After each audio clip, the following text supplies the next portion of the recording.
The ex-U.S.S. Kittiwake is finally underwater tonight. Good evening, everyone. I'm April Cummings, in for Donna Bush.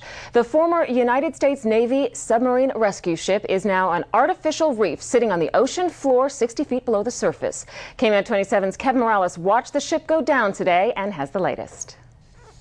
This moment was more than 7 years in the making. It's absolutely amazing. It's like creating a Disney World for the fish and for divers under the water. This is what the U.S.S. Kittiwake looked like around 10 a.m. That's when crews started the slow sinking process that involves pumping ocean water through holes in the side of the boat. 4.5 hours later, it was gone. So 7 years in the making, and finally she's going down.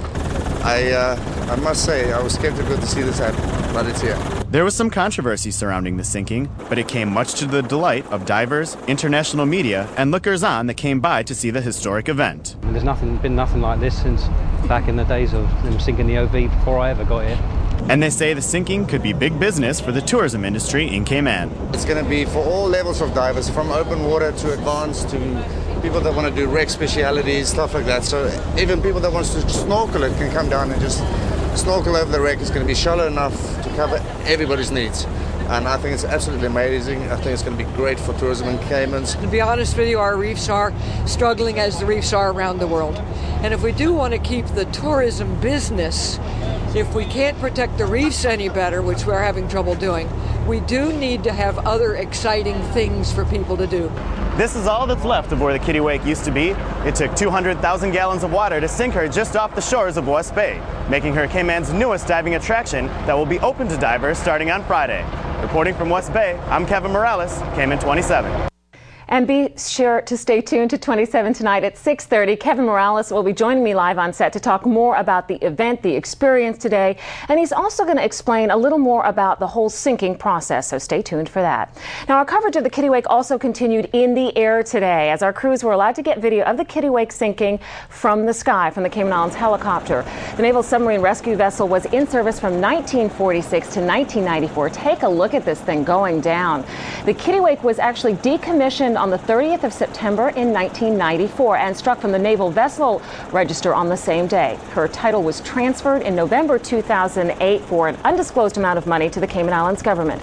And now that the Kittiwake has finally sunk, it will form a new dive attraction for both visitors and locals to enjoy. Of course, there were a lot of people out watching the sinking today, including renowned underwater photographer Kathy Church. In fact, you heard a snippet from her just a couple of minutes ago. She, along with several other photographers, were able to take a brief dive near the ship before it sunk, and she said it was an amazing experience. Well, it's just exciting to see what it's looking like before we go down and when it's a dive. So you get to see that propeller while it's still right up at the surface, because in just a few short hours, it's going to be underwater for the rest of its life. So it's interesting to see that last moment of its floating job, as it were. And we're going to hear more about that whole process, as I mentioned a moment ago, coming up at 6:30 tonight. Divers, in fact, were allowed in right after the ship sinking as well. So there's some great stories to tell. The sinking of the U.S.S. Kittiwake. Reporter Kevin Morales has been covering the story for us all day long. He joins me now on the set, more than a little bit sunburned today. Really quite an exciting day all around. It was, except we forgot the sunscreen. Other than that, it was really great. And the whole experience was really cool. I mean, like most people, I'd never seen a ship like this sink before, and most of the day was just spent kind of sitting around and watching the ship bob in the water. But then around 12:30 or 1, you could kind of tell that the boat was starting to get lower in the water. And then there was that last maybe minute and a half when the whole thing kind of tilted on its side and water started bubbling up all around it, and down it went. So we have some video we're going to show people in a moment, but we heard a lot of talk about this day coming. I mean, there was a lot of buzz, people on the radio, people on the phones. At the end of the thing, I wondered, did really very many people turn out to watch it? And actually, yeah, a lot of people really did. At first, there were probably like 20 or 30 boats in the water, and jet skis were kind of zipping around, and you could tell in the distance that there were lots of people out watching it from the beach. But as the day went on, people started to leave, and I think a lot of that was because maybe people thought it would be a quick process with big explosions and it would be like really exciting or something like that, but it was kind of a slower method of flooding the ship, and there was a reason for that, and let's check out what that was. It took over 4 hours for this to happen, but the U.S.S. Kittiwake finally sunk.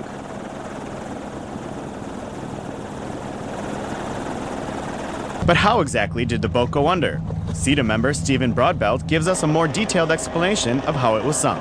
Controlled flooding by cutting large holes along the waterline and then pumping it full of water up to that line, and then the water will pouring at that point, and then the vessel will sink. Local crews had cut 5 4-foot round holes on both sides of the ship. They pumped in water through smaller holes, slowly pulling it down. Once the water reaches the cutouts, then natural forces will take over. There are 2 ways to sink a ship like this, by flooding or with explosives. In this case, the consensus was flooding.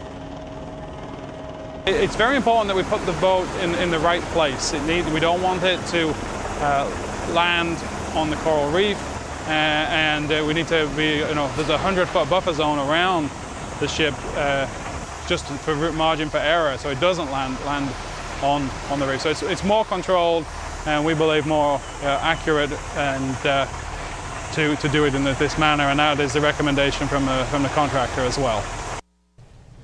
So some fascinating stuff. I admit, like a small child, I really just enjoyed seeing the perspective from above, where you see this huge vessel going down, sinking down, slowly, slowly, slowly. It was amazing to watch. Did it all go smoothly? Were there any problems? Not from what I could tell, it was actually great.